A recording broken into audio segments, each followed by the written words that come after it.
Okay, we're starting recording.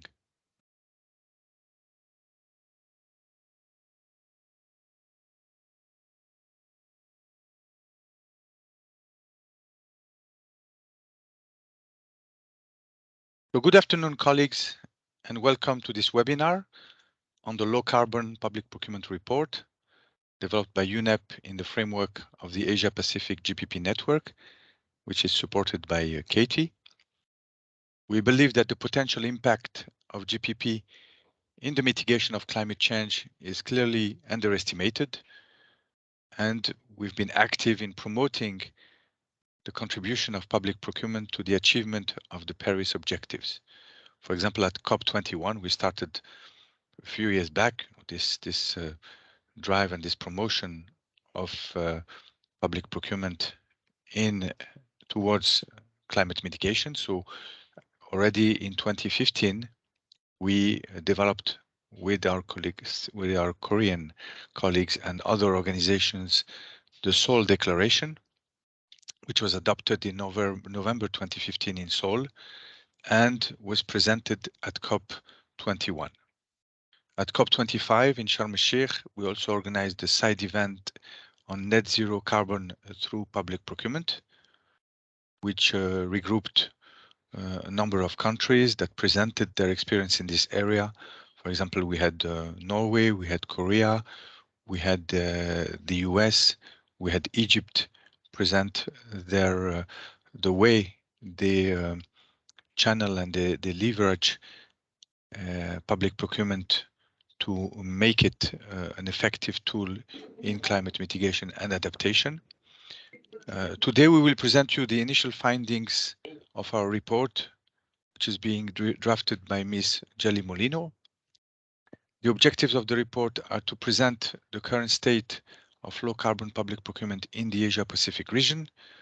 We also try to identify common challenges and opportunities in low carbon public procurement policy development and implementation. We want to highlight also both regional and global LCPP best practices and provide an understanding of how low carbon criteria may be introduced and or integrated into every stage of the public procurement cycle.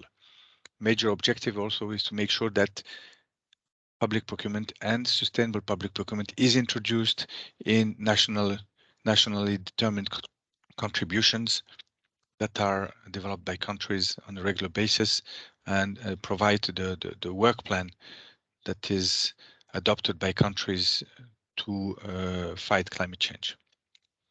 So without further ado, I will hand over to Ms. Molino to present us the report and its initial conclusions. This is also a training event, so we will have longer opportunities of interaction as in regular webinars. So, Jellie, the floor is yours. Thank you so much, Farid. So allow me to share my screen. So can you see my screen now? Yes, we can, Jellie. Okay. So again, good morning, good afternoon, or evening, wherever you may be. And thank you, Farid, and also to the members of the Asia Pacific GPP Network who are present today. So for this Sorry, session, Jellie, maybe you can present in use the presenter mode. Okay. Okay, good. Is it now? Yeah, very good. Okay, wait. Is it in present? Okay. Oh, wait, I couldn't find it. I lost it. I'm sorry. This is the problem if you are not a very techy person. So you can see the slides. It's okay. Okay. So again, for this session, is it moving? Sorry, you're not in presenter mode. You're back to the another mode. Okay. Wait, let me try to. It was fine, but then you changed something. Yeah, the early mode was right one. Is it okay? Now it's fine, yeah. Thanks. Okay. So For this session, I will be presenting the initial assessment of our ongoing research on local procurement policies and practices in the Asia-Pacific region. Of course, I will share first the objectives and the methodologies that we are adapting, including, of course, the targeted countries, and some important information on where we stand as a region in terms of emissions, and what would drive us to strategically use public procurement in mitigating at least the impacts of climate change. And then, of course, I will give at the end an overview on how we could integrate low carbon criteria in the public procurement cycle. So as already discussed by Farid, the main objectives of this study is to present the status of LCPP in targeted countries. But it's important for us first to understand that the Paris Agreement recognizes the important role of sustainable patterns and consumptions. In fact, in addressing climate change, in fact, even the Sustainable Development Goals is very clear, specifically in Target 12.7.1, that it calls for sustainable public procurement.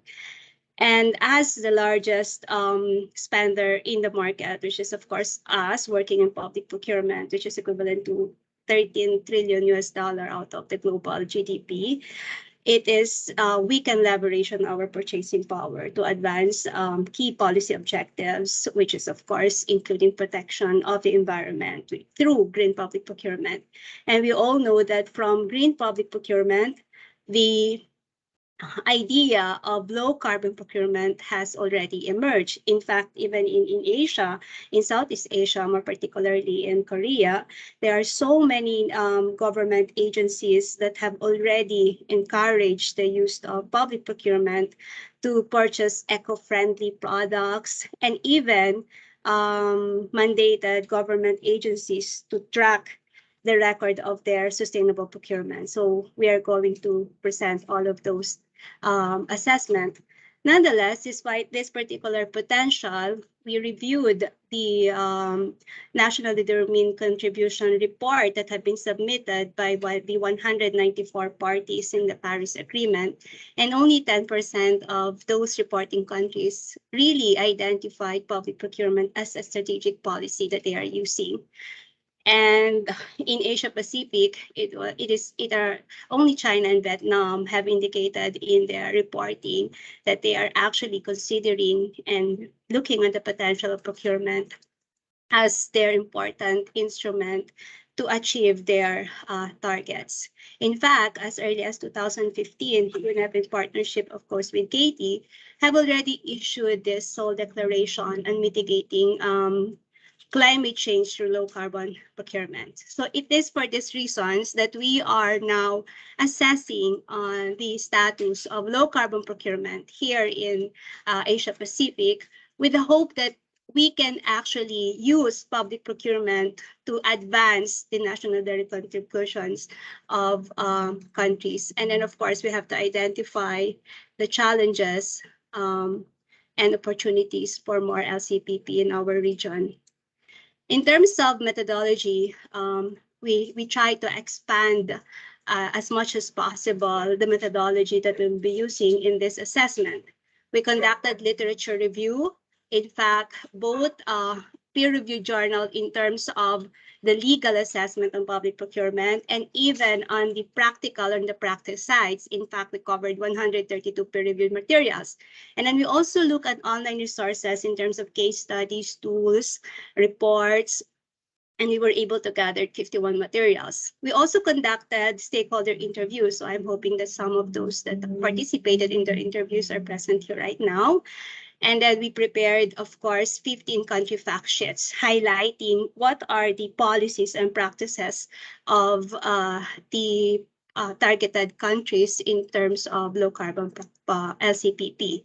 And this particular webinar and training that we are going right now is actually part of the methodology. This is our stakeholder consultation work. So I'll try my best to be on time so that at at the end of the presentation, we'll have more time for discussion because your inputs, comments will be very crucial in the finalization of this particular assessment.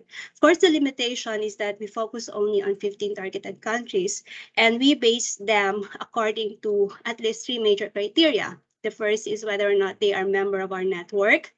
And the second is if they participated in the 12.7 monitoring exercises of UNEP, and if they participated in the recently concluded 2022 SBP Global Review.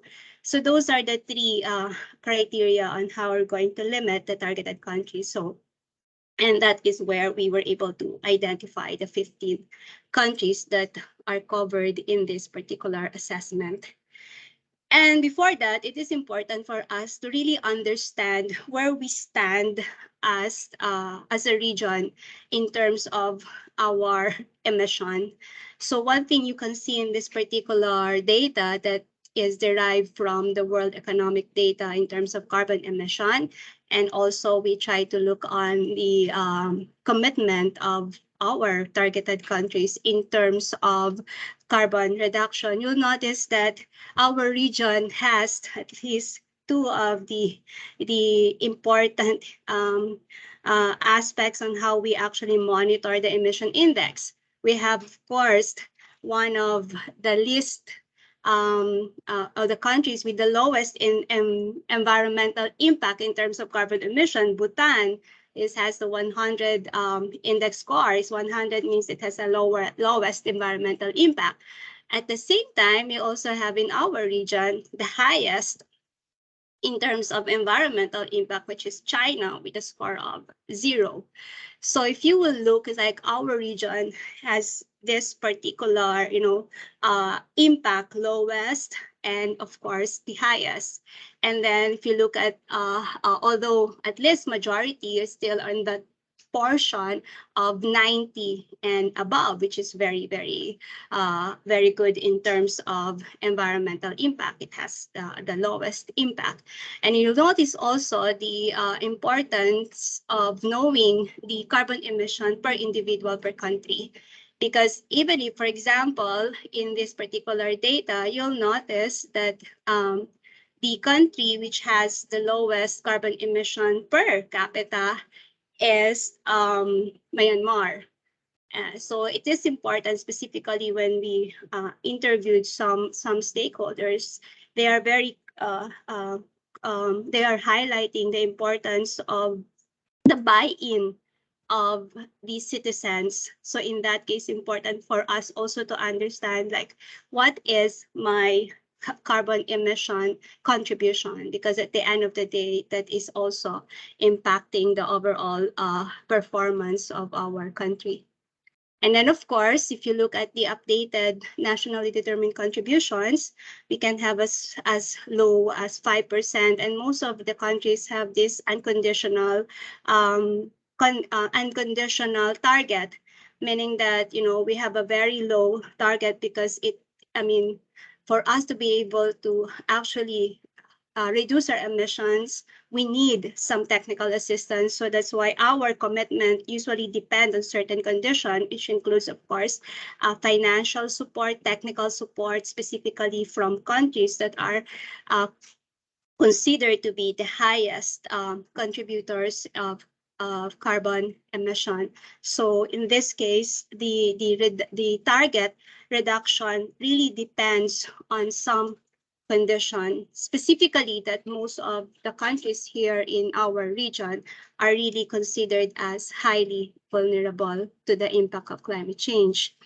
So in this case, we also need to understand, yes, we've been looking on all of these mitigating effort on climate change impact, but in terms of public procurement, just recently, the World Economic Forum has computed the contribution of our field of specialization in terms of greenhouse gas emission. And accordingly, it is close to 15% of the annual greenhouse gas emissions, which is actually equivalent to that of the US, because the US annual contribution is 15%. So in this case, public procurement per se is responsible, to the global contribution equivalent to that of the US, which is also considered as one of the top 3 emitters in carbon emission. So imagine the impact that we could make if we are also considering the reduction of carbon emissions in our own procurement. So here you'll see in this map, if you have a light green, it means that you have the highest impact. We need to make sure that soon our region will all be as green as Bhutan. And of course, we have to understand where we stand, at least on the terms of what has been done in terms of promoting low carbon public procurement. It is for this reason that we actually look at the literature as one of the methodologies. And as mentioned, out of those research materials that we have reviewed, we identify like what are the low carbon public procurement framework that has been used by other countries. And in fact, we categorize it into at least 4 framework, which is of course the same framework that we have been using in the Sustainable Public Procurement Global Review. And you will notice that at least in terms of the literature that we have reviewed, 53% of the framework that is being used to promote carbon emission criteria in public procurement is in the form of executive policies and programs. So it's an initiative of mostly the central or national government. And of course, this is followed by the state. So you'll see it's like the national government and local are those that are really doing some initiatives to promote low carbon public procurement. And the legislation of this particular framework, although increasing, is still not a par with what the executive, both from the national and the local departments, are doing. The problem with this particular initiative is we all know, if you look at the case of the US, if the framework supporting low carbon public procurement is only in terms of the executive, it is as good as the term of the president sitting. So that happened in the case of former President Trump, immediately, revoking the previously issued executive orders by those predecessors. So this is actually the one of the issues that on the legal perspective, is it really good that we rely solely on executive policies and programs? And of course, we try to map it based on the geographic coverage of this particular framework. And we have noticed that if you look here although this is not regional, because we try to as much as, the literature covers so much of that of the US alone. So we couldn't say that it is actually North America, because mostly just the US and Europe, and then of course Asia. But if you look at this particular graph, you'll notice that in the case of the Europe, there are more initiatives from the state, the member countries, of course. So there are many activities from the member countries. And then in the case of, again, also in Asia, most are also with the executive and very rarely on the legislative. The legislative only is observed in countries, OECD member countries in Asia. And you'll notice that only Europe has framework that is supported by judicial decisions. In fact, if you analyze the literature in terms of legal framework, the court in Europe has a big role, specifically if the European Court of Justice will issue a specific case law, then that will serve as an initiative for the European Commission to issue guide and for other countries to also comply. And of course, if you look at the terms of using carbon emission in terms of the year of the literature, this is not really something new, because as early as 1970, the US has been issuing executive orders on the important roles of public procurement to reduce our public procurement for energy efficiency. So from 1970, but at any rate, you'll notice that the problem, at least in how the assessment of the literature in terms of the US, is on the implementation. The implementation is really not as robust as that of Europe. So this is in terms of the literature. And then, of course, we also look at the different climate change law and policies. And then, of course, this is based on the Climate Law Organization. What they did is they actually, collated all of these laws and policies that are very specific to climate change. It is important for us to also understand this particular framework. Why? Because let's see, how do these people working on climate change see the importance of our field, public procurement, and the fight against climate change. And here, if you look at the climate laws and policies specifically, and of course, I get this data only to get from the Asia Pacific region. We look also, Japan is like an almost equivalent law, both from the executive and the legislative in terms of providing framework on the fight against climate change. But at any rate, I actually read them all and try to figure out.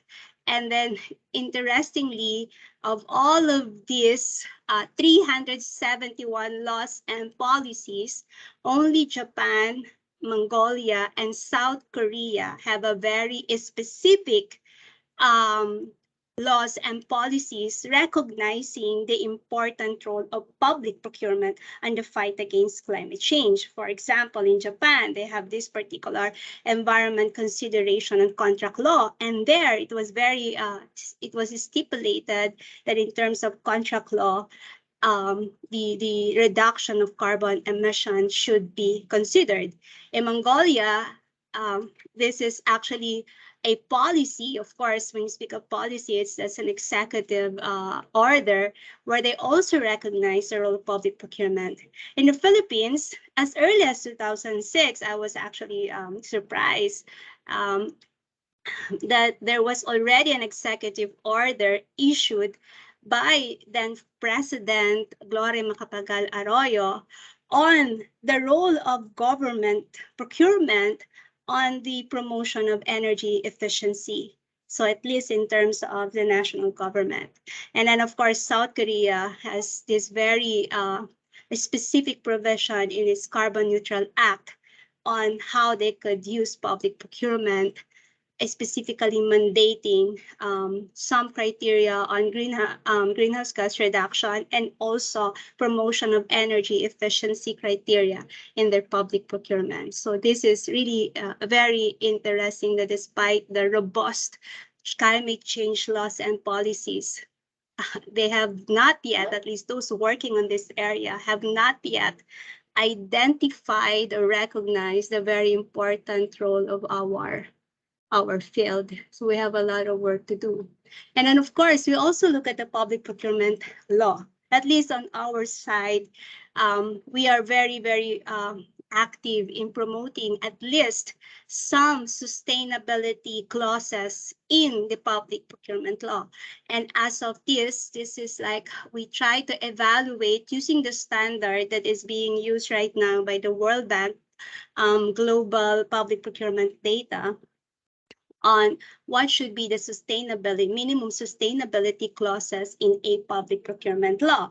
And that should be like a specific provision on total cost of ownership, life cycle costing, value for money, or the MIT clause, sustainability clause, even the award to SMEs and domestic preference. These are the last two are very important, specifically if you are looking on the potentiality of reducing carbon emission in terms of transportation. So it's like you're localizing some of your procurement because of the possibility of reducing the contribution of public procurement in carbon emission due to the transportation requirement.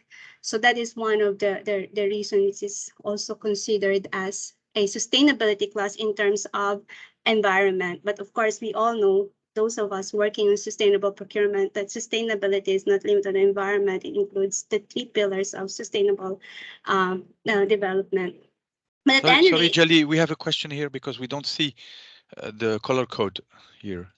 you don't see the color code? No, because it's below, I suppose.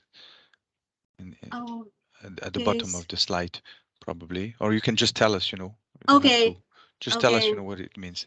Okay, the slides will be shared anyway. So at any rate, if you will look at this, although sorry for that, if you can see the color coding here, what is crucial only is like, okay, let's think India, Indonesia, Japan, Korea, Mongolia.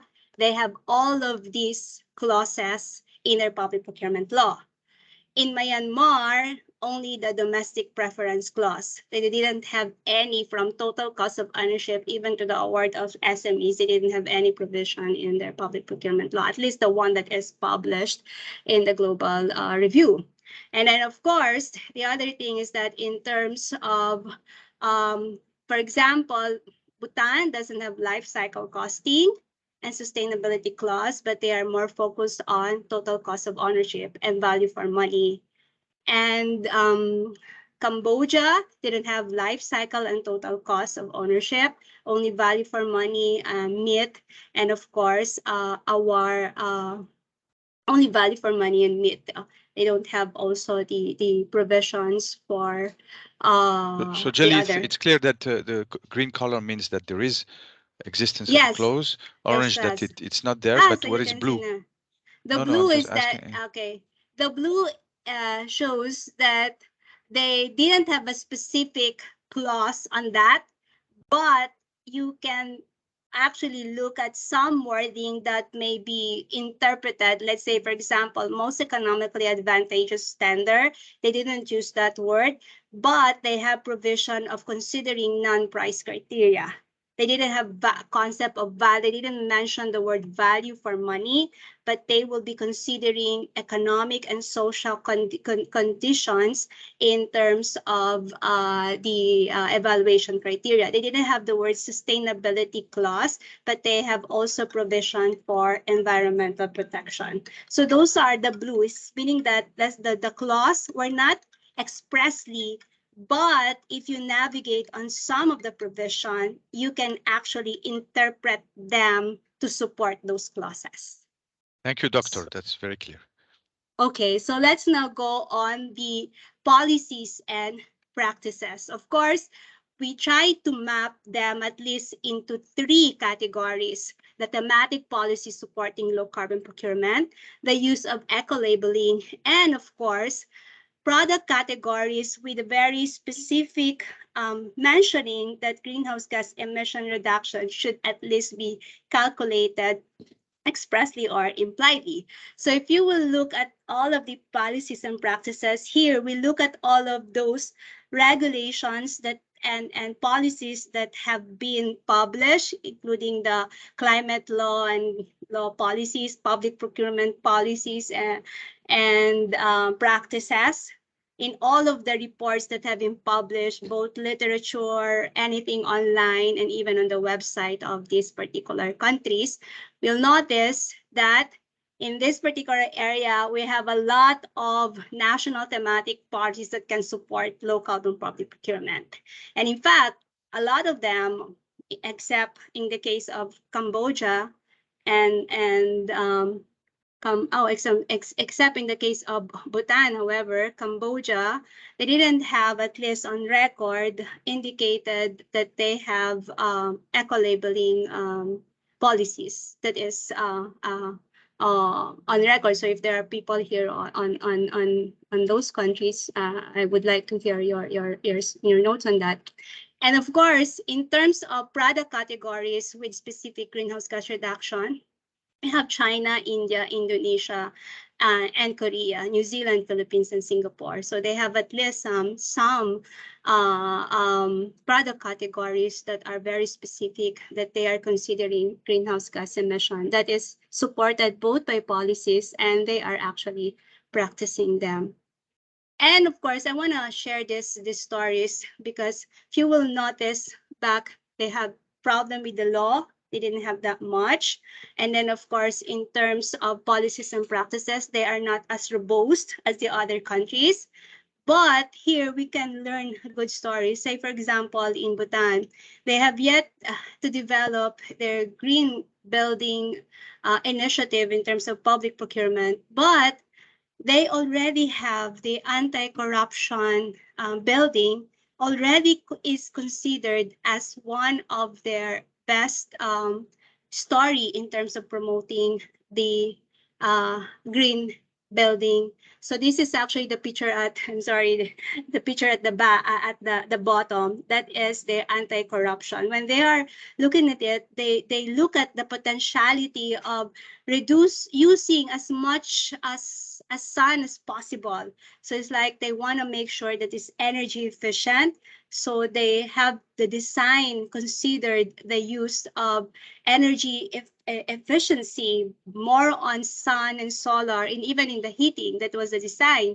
Although in this particular case, one of the challenges is really the high cost, because Bhutan is considered as an import-dependent country, specifically in terms of construction materials. And if they're going to look at construction materials that are promoting energy efficiency at that time, they would have to get it from India, and the costs were really very high, to the point that when they are actually, developing the design, they had this concept of hybrid.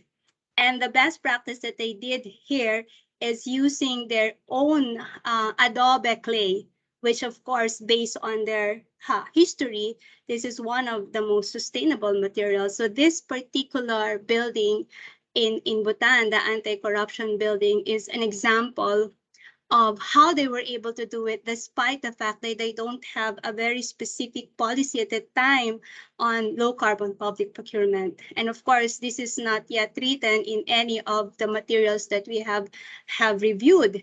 And another one is, I want to highlight also the case of Cambodia. If you look at the previous slides, you'll notice that Cambodia doesn't even have all of these policies promoting low carbon public procurement. But in this case, they are now actually mandatory buying ozone-friendly refrigerators. The problem before is that they couldn't do it because the law is not supporting. But the other law is in terms of the market. Cambodia has issued the prohibition of the entry to their country of any refrigerators that has the CFC. So because of that particular law on the entry of these ozone depleting refrigerators, it becomes like the mandatory or the default product in the market.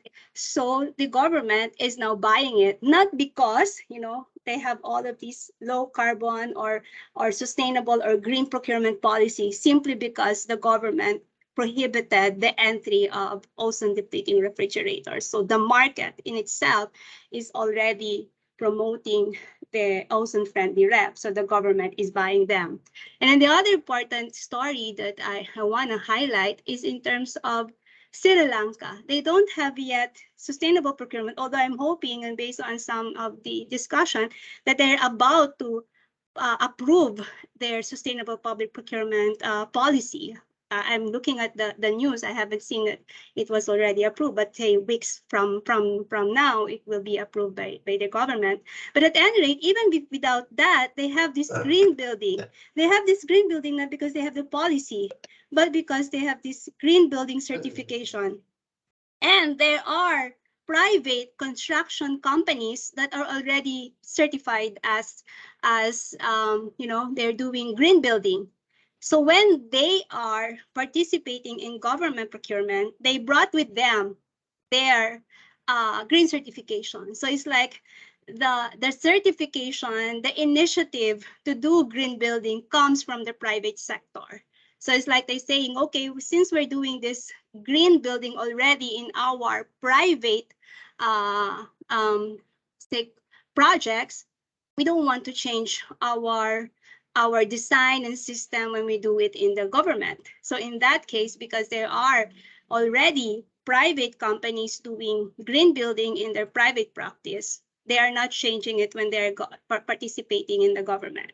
So you see, these are some of the stories that are happening in our region, yet not written, meaning that there are initiatives, and this particular study is to highlight this initiative and hopefully pave the way to support them to address some of their challenges. And what are these? Of course, again, it's still on the cost.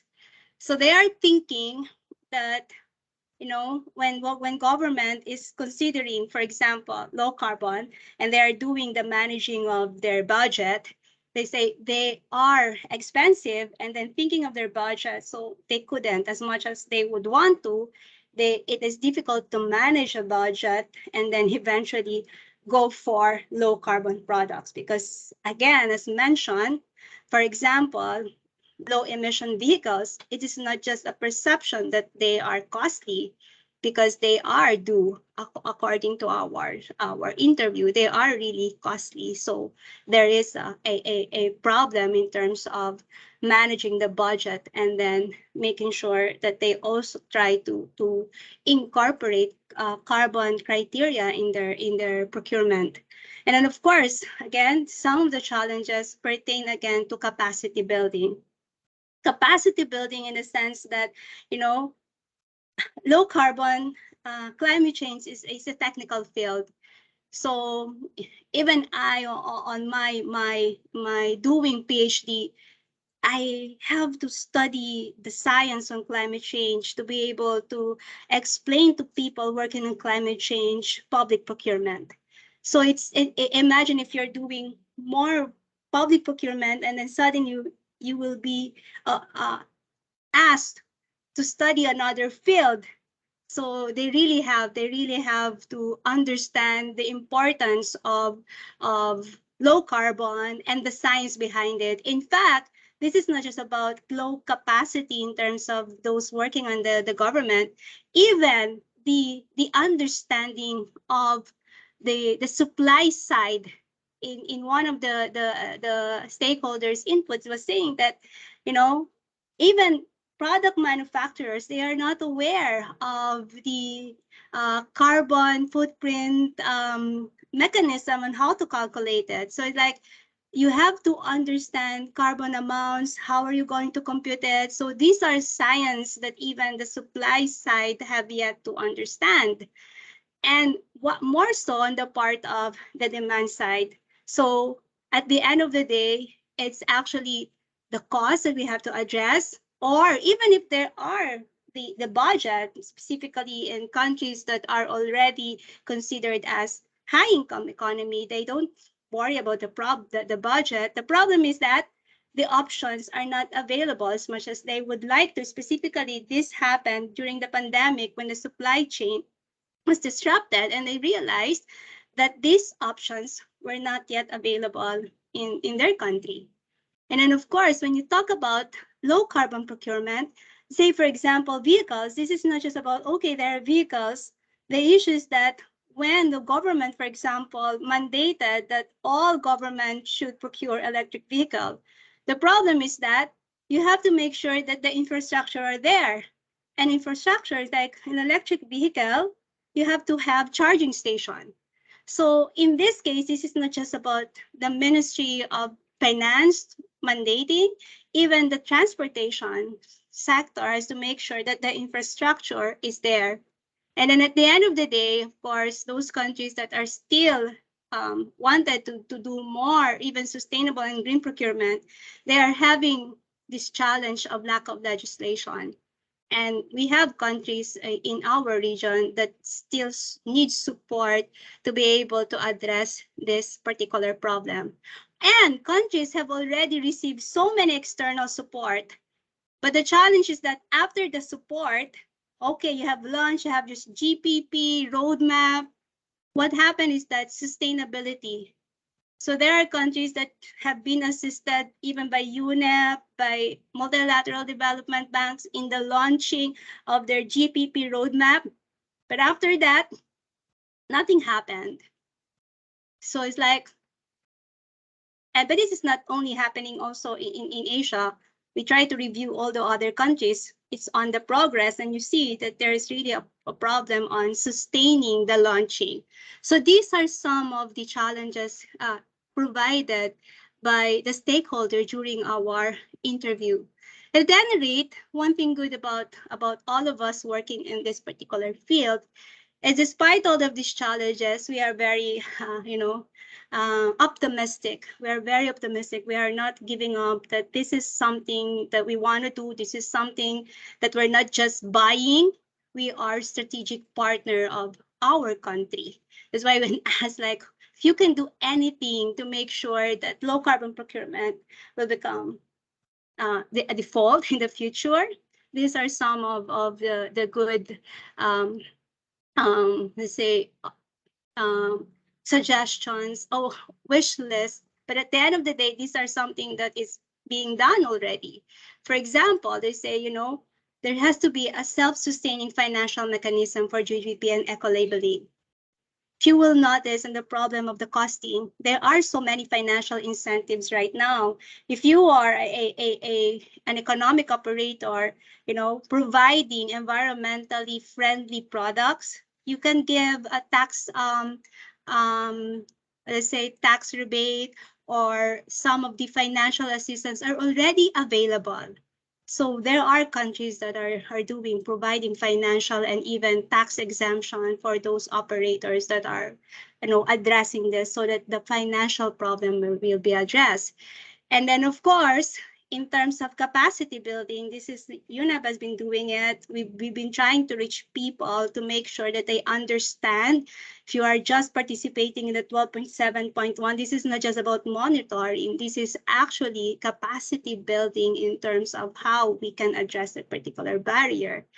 And then, of course, the other thing is that how can we make the low carbon option as the same price or as attractive as the standard product? That's something we could do, hopefully, yes, because if you will look at the overall life cycle costing, and you have to understand that this is not just about the outright price, but at the end of the day, the total cost, we've been telling some of our networks, specifically in the government, how much budget do you have for addressing pollution? Why not put those budget, in terms of putting it in promoting a low carbon option? So this is just a matter of understanding budget and the impact on how we can really maximize the use of our very limited budget.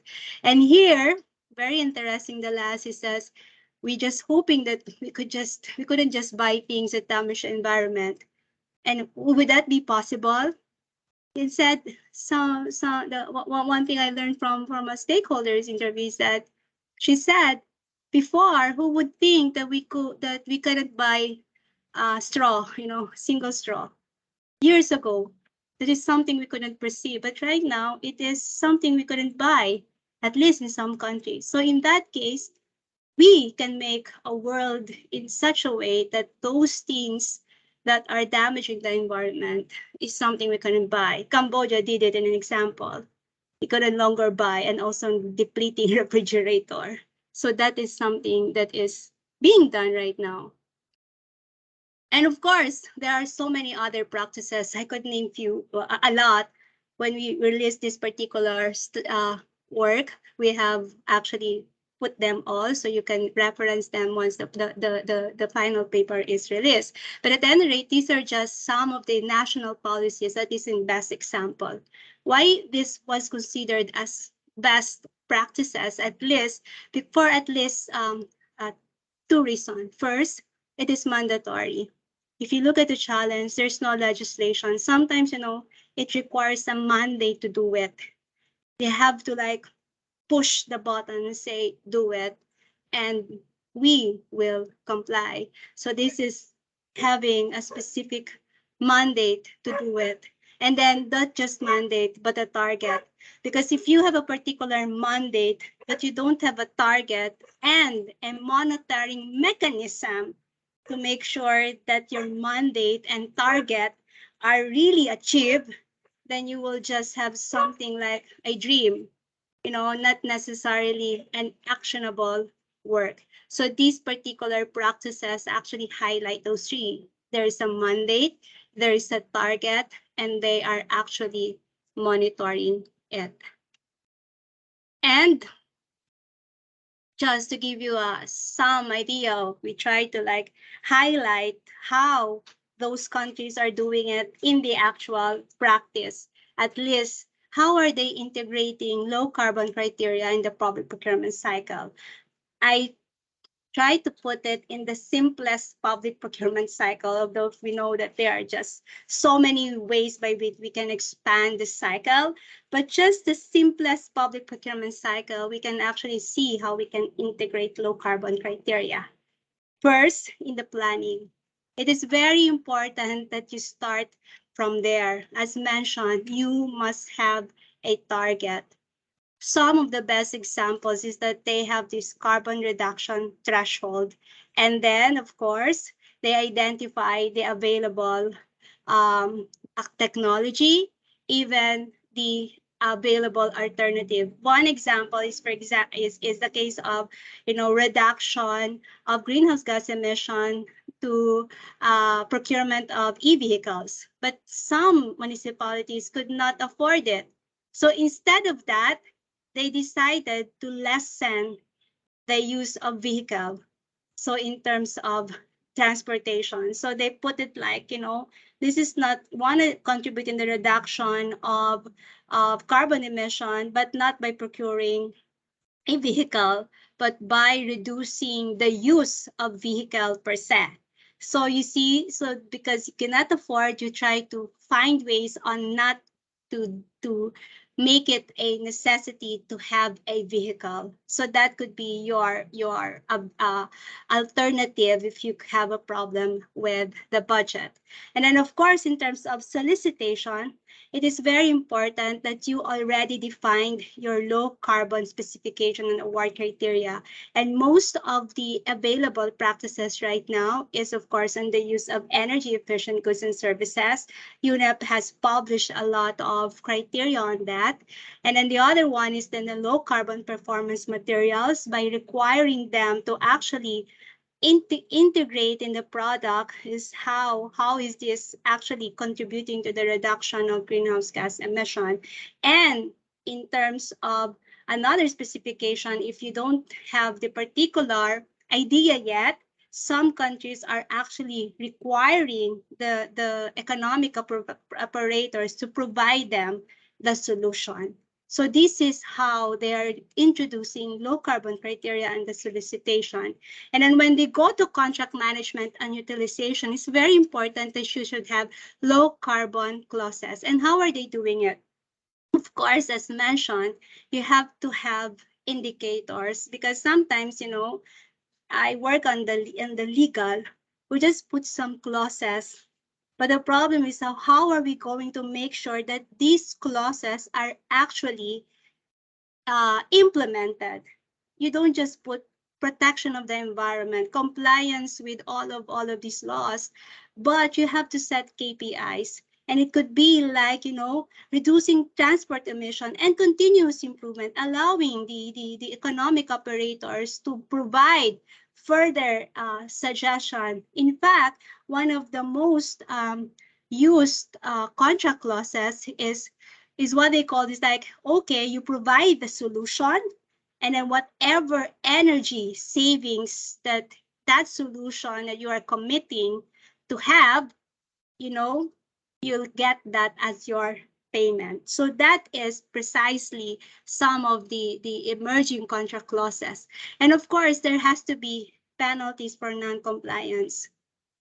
And you have to also include, there are so many countries that they have this particular environmental criteria, and then these are mandatory in the private sector. Sadly, the public procurement office were not yet aware of it, and they are not actually the one implementing it. Sometimes, environmental monitoring board are even stricter on the private compliance and not on government contracting because of the lack of awareness in terms of this, how to integrate this standard in government contracting. And at the end of the day, you know, some of the countries have already introduced what they called as carbon reduction plan from the very beginning of the planning, so that they would see that their particular procurement is really intended to mitigate the negative impact of climate change. So that's why they already have this target. And then when they are implementing the project, they are assessing the uh, um, the target from the actual. And of course, from there, you'll see, are we achieving what we have set as a carbon reduction threshold? And that is very important. Otherwise, you'll have all of this criteria, but you are not sure on whether or not that is being accomplished. So that's it for the assessment that we have. But for purposes of our webinar right now, these are some of the questions that I would like to present to the group for discussion. Can you go over the questions?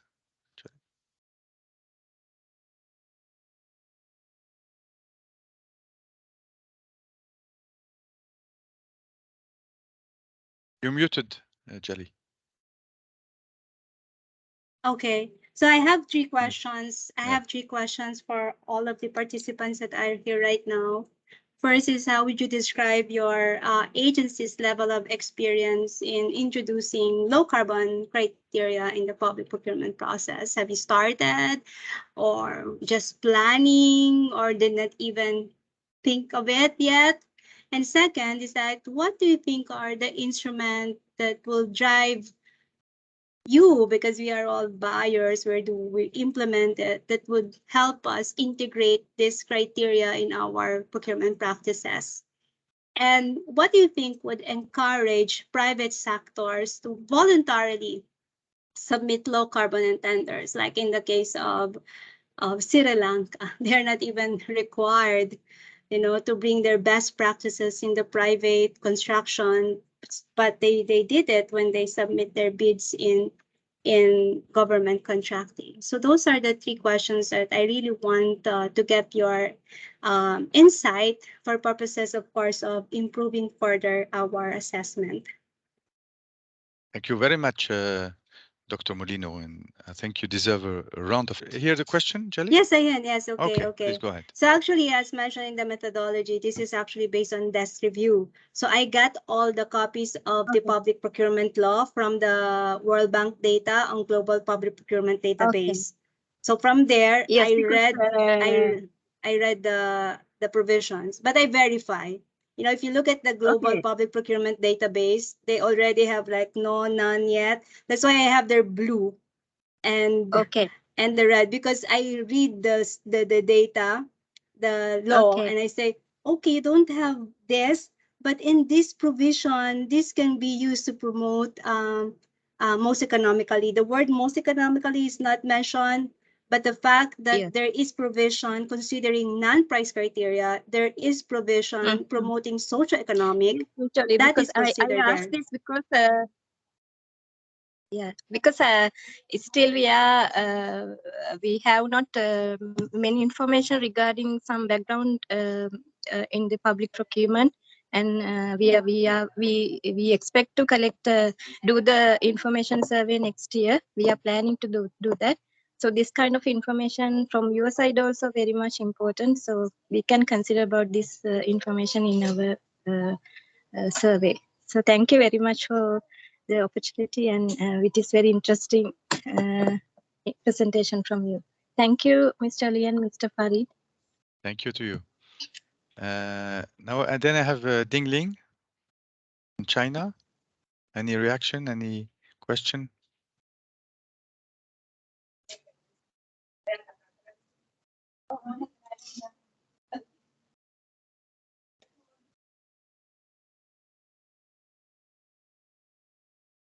Then representative from the Environmental Management Center.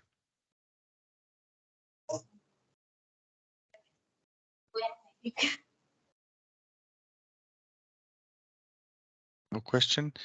Gilbert Quaresma, can you introduce yourself and give us your feedback?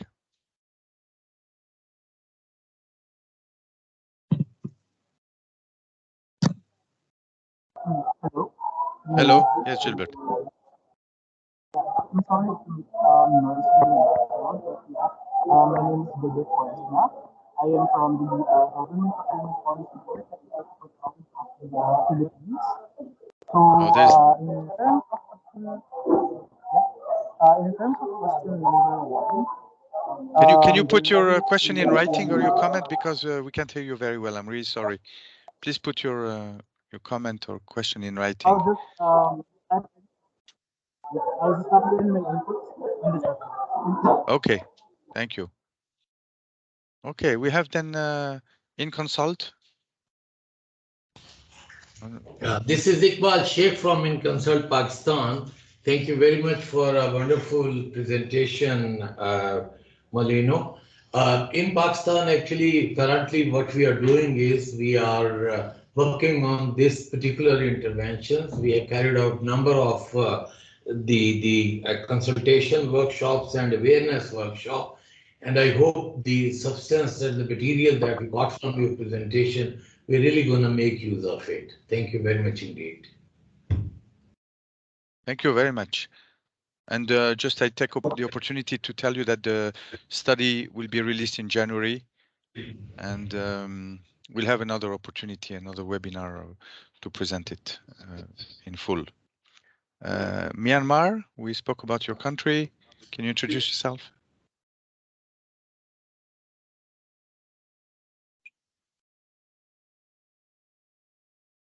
KNL, Myanmar.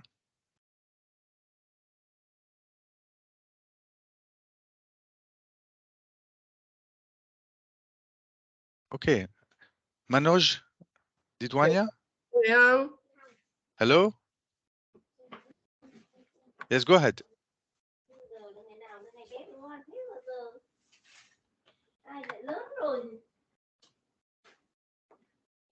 Okay. Manoj, please.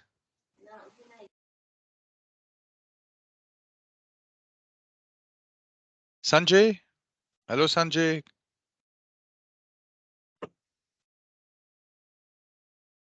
From India?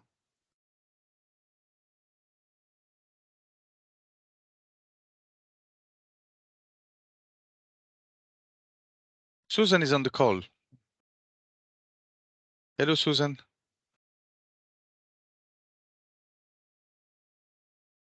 Are you talking to me, Fareed? Yes, yes, yes. Please, can you introduce yourself? Give us your feedback.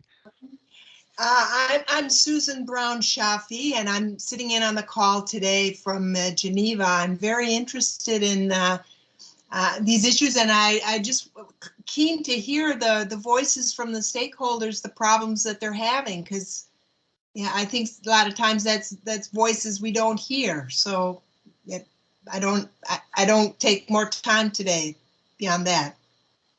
Thank you. And which organization do you represent, or are you just?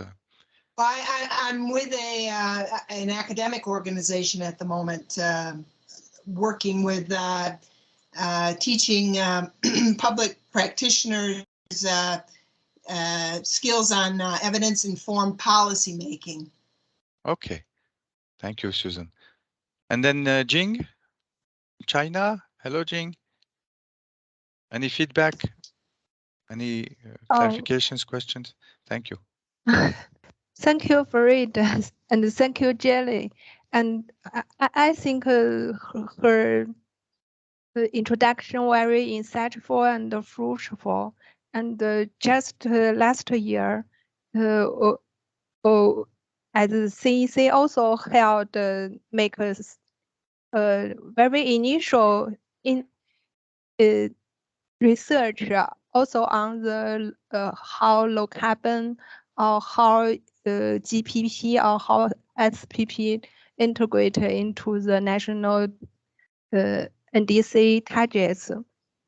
So I think I need to learn from this report, and also make some reference in the next step, because so far, the government, not only the government but also the procurer have the awareness, should do some efforts to integrate the procurement to achieve the national targets of climate change, but still, and also there have energy saving in products and energy efficiency products, and also environmental labeling products are involving in this area for such a long time. But how to integrate this with the NDC target is still a problem. So maybe in the future we will make more efforts and practice towards this. Yeah, thank you. Thank you very much, Jing. And I'd like to know, Jellie, how you integrated the findings of the really good study that CEC published with the IGPN, on the topic, on the subject. And if, Jing, you can share in the chat box the link to your study for the other participants, and because it's recorded also, would be great. Thank you, Jing. Yeah. Yes, thank you Over for to it. you. Yeah. Yeah, the IGPN have made the report, but was reviewed in our ministry. Okay. Maybe after that we will share the Okay. link to you. Okay. Thank you. Yeah, I attended the webinar on the result of the survey. Actually, that was very helpful in terms of also identifying policies and frameworks. So that particular document was considered in this part in our ongoing research. So thank you for that initial assessment on the survey. So it was really very helpful. And the question is, how can we make this concrete? This Yes, integration? actually, this is one of the last chapter of this particular paper that we are working on, is highlighting the gap of the UNFCCC monitoring indicators, because our initial assessment is that the questionnaire itself, the indicator itself would not really lead for the reporting agencies to even think of the strategic role of public procurement. So we have some recommendations on the UNFCCC itself on how, to make sure that a specific sub-indicator on their questionnaire right now, because they have, a questionnaire on how governments should report their NDC. And one of the recommendations that we're finalizing right now is to make sure that the UNFCCC ways of asking reporting would be leading towards the government recognizing the important role of public procurement. So that is one of the recommendations. Do you expect the proportion of countries that integrate public procurement in their NDCs to rise in the coming years? If sometimes you have to design the system by way you are asking the question. So if the questionnaire per se, because in terms of reporting, they are following a certain questionnaire. And if you look at the questionnaire, that's why only 10%, not that much, because the concept of sustainable consumption and production, at least on that particular side, should be highlighted so that, and then the role of government on that SDG 12 should be very, very important in terms of 13. The direct relationship between SDG 12 and SDG 13 should be one of our recommendations. Do you think the way the questionnaire is framed can help or can lead or can motivate countries to integrate public procurement, or at least to disclose what they're doing in this area? Yes, because there are some countries that submitted the report just answering those questions. They didn't put it in a narrative. They just, answer the questions. They don't have a narrative. So imagine if you have sub indicator. I see. Okay. Last opportunity for questions and clarifications before we close. Yeah. Hi, this is Yes. Vikram. Please, Vikram, go ahead. Yeah, hi, hello, Dr. Molino. Thanks for a detailed presentation and a good analysis. My name is Vikram. I'm a SPP consultant with United Nations Environment Program India Office. So I understand that you refer to World Bank Public Procurement Database to understand the documents that are available related to public procurement, environment, SPP. So I believe that the database is not that updated. There is just one policy related to public procurement at the state level. There are 4 other policies that were issued. So maybe if I can get your contact information, I can maybe share some of the information with you so that this study can become more up to date for India at least. I use that database as a starting point. And after that, I look at the website of the targeted countries. In fact, some of them are not in English. So I try to using Microsoft translation to translate some of the document, but only related to those already published in the database. This is not actually the database. When I check some of the World Bank colleagues, it's also a questionnaire in a sense that that's why what it is verified. If you look at the database of the World Bank, even if the database did not include that they have sustainability provision in the public procurement law, but because I read the law, I translated those that are not in English, I was able to like put blue marking saying that yes, they didn't have the exact word, but they could be supported by other provisions. So, but please send me the documents. That's why this particular is mentioned in the initial. This, what we're doing is part of our methodology. So if you have, I put in the chat my email address. Please, any data that you think will be impactful in making sure that this is more robust, please send it to me and I will definitely include them, because as far as I am concerned, I think I tried as much as possible to be exhaustive in this particular research. But of course, given the limitation of the time, there might be some documents that are not published online. So please send it to me. That my email is in the chat, and I appreciate receiving it. Thank you. No, thank you so much. We'll do that. Yes, thank you, Jellie. One of the objectives of this webinar is to make sure that we get your feedback, that we are exhaustive, we are up to date.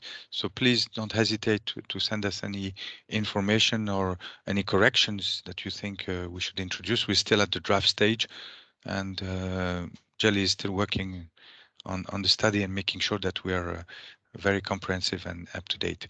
So without further ado, maybe. Yeah, thanks, Susan, for your comment. We're all looking forward to reading the report, to finalizing the report. So if there are no more questions, I will thank Dr. Molino. I think we can call you. I have one request. Okay. Yeah, I have one request. Can we all put our web camera on? Can I have a screenshot of all of us here? Yes, let's do that. Please, please.